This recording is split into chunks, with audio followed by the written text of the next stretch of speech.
सीलू अपने पिता के कमरे में गई तो अपने भैया और भाभी को अपने पिता के साथ मारपीट करते देख उसके पैरों तले जमीन खिसक गई। बेटा और बहू मनोज जी के साथ जबरदस्ती कर रहे थे। भैया भाभी की हद पार होते देख सीलू से बर्दाश्त ना हुआ। तुम लोगों की हिम्मत कैसे हुई बाबूजी पर हाथ उठाने की? कहते हुए सीलू ने बाबूजी की बेत उठाकर भैया और भाभी में बजानी चालू कर दी। बहन का ऐसा भयंकर रूप देखकर दोनों पति और पत्नी के होश उड़ गए। तुम लोगों ने इतनी हिम्मत कैसे की बाबूजी पर हाथ उठाने की? अभी कुछ दिन पहले मनोज, जिनकी पत्नी कविता जी का स्वर्गवास हो गया था, पत्नी के जाने के बाद मनोज जी बिल्कुल टूटकर बिखर गए। बेटे और बहू का व्यवहार उनके प्रति बिल्कुल भी अच्छा नहीं था। एक ही बेटा था और एक बेटी, जिसकी पास में ही ससुराल थी। बेटी अपने पिता से मिलने के लिए आती रहती थी, लेकिन उसकी भाभी शिवानी को उसका आना बिल्कुल भी पसंद नहीं था, क्योंकि भैया भाभी द्वारा किए गए पिता पर अत्याचारों का विरोध करती थी। उसने पिता को अपने साथ चलने के लिए भी कहा था, लेकिन मनोज जी ने बेटी के घर रहने से इनकार कर दिया। बहू, ये मेरे कुछ कपड़े हैं, 3 दिन से इन्हें ही पहन रहा हूँ, इनको धो देना जरा। बुजुर्ग मनोज जी बहू से डरते डरते हुए बोले। शिवानी तमक कर बोली, देखिए बाबूजी, आपके कपड़ों से पसीनों की बहुत बुरी बदबू आ रही है, इसलिए अपने कपड़े अपने आप धोना, मुझसे नहीं धुलेंगे। बहू, मेरे हाथों में इतनी जान कहाँ है कि मैं कपड़े धो सकूं? मनोज जी बड़े ही आराम से बोले, जान क्यों नहीं, आपके खाने के लिए तो आपका सारा दिन मुंह चलता रहता है और बोलते हो शरीर में जान नहीं है। शिवानी अपने ससुर से चिल्लाकर बोली। बहू की बात सुनकर मनोज जी की आंखों में आंसू आ गए और वह चुपचाप अपने कपड़े लेकर बाथरूम में धोने के लिए चले गए।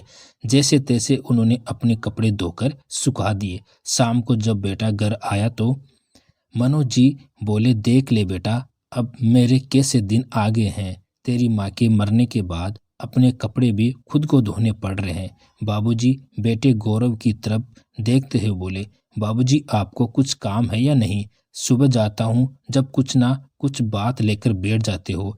अब आया हूँ, अब भी आपका ही ड्रामा है। मुझे ऑफिस की इतनी टेंशन रहती है, कम से कम मुझे घर की टेंशन मत दिया करो। और अपने ही तो कपड़े धोने हैं आपने, किसी और के तो नहीं।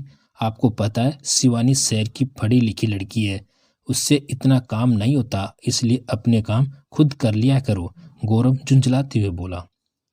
बेटे की बात सुनकर मनोज जी उसके चेहरे को देखते रह गए। जब उनकी धर्मपत्नी कविता जी जिंदा थी, उस समय भी बेटे और बहू का व्यवहार ऐसा ही था। घर के सारे काम उनकी पत्नी कविता जी ही करती थी। पत्नी के सामने मनोज जी कभी भी किसी चीज के लिए परेशान नहीं हुए। वो उनका हर काम अच्छे से संभालती थी। लेकिन एक रात कविता जी ऐसी सोई कि सुबह को उठ ना पाई। वह मनोज जी को रोते बिलखते अकेले छोड़ गई। बेटी भी कुछ दिन पिता के पास रहकर अपने ससुराल चली गई। देखिए, मैं कह देती हूँ आपसे, ये तुम्हारी बहन बहुत ही ज्यादा जासूसी करती है और बाबूजी को उल्टा सीधी पट्टी पढ़ाती रहती है। अभी सब कुछ तुम्हारे बाबूजी के नाम है। तुम्हारी बहन उनके मरने से पहले सब कुछ अपने नाम करवा लेगी, इसलिए जल्द से जल्द बाबूजी से सारी प्रॉपर्टी अपने नाम करवा लो। अगर सब कुछ सिली को दे दिया तो हाथ पर हाथ धरे बैठ जाएंगे हम लोग। सही बोल रही हो शिवानी, तुम बाबूजी से इस बारे में बात करनी पड़ेगी, कहकर गौरव ऑफिस के लिए निकल गया। बहू, नाश्ता बन गया हो तो दे दो जरा, मुझे दवा भी लेनी है। बाबूजी 2 मिनट सब्र नहीं रख सकते क्या? अभी अभी तो तुम्हारे बेटे को भेजा है, थोड़ा समय लगेगा। जाओ, जाकर अपने कमरे में बैठ जाओ। शिवानी मनोज जी की तरफ घूरते हुए बोली। अगले दिन उनकी पत्नी का महीना था। उनको मरे हुए पूरा 1 महीना हो गया था। बेटे की भी संडे की छुट्टी थी। मनोज जी की तबीयत ज़्यादा ही खराब हो रही थी। वह बार बार बेटे से डॉक्टर के पास ले जाने के लिए बोल रहे थे, लेकिन गौरव ने उनकी बात को एक बार भी नहीं सुना। उधर सिल्लू भी आज अपनी माँ के महीने पर आने वाली थी। मनोज जी अपने कमरे से बार बार बेटे और बहू को आवाज लगा रहे थे। पता नहीं क्या, बाबूजी ने तो बिल्कुल दिमाग खराब कर दिया है।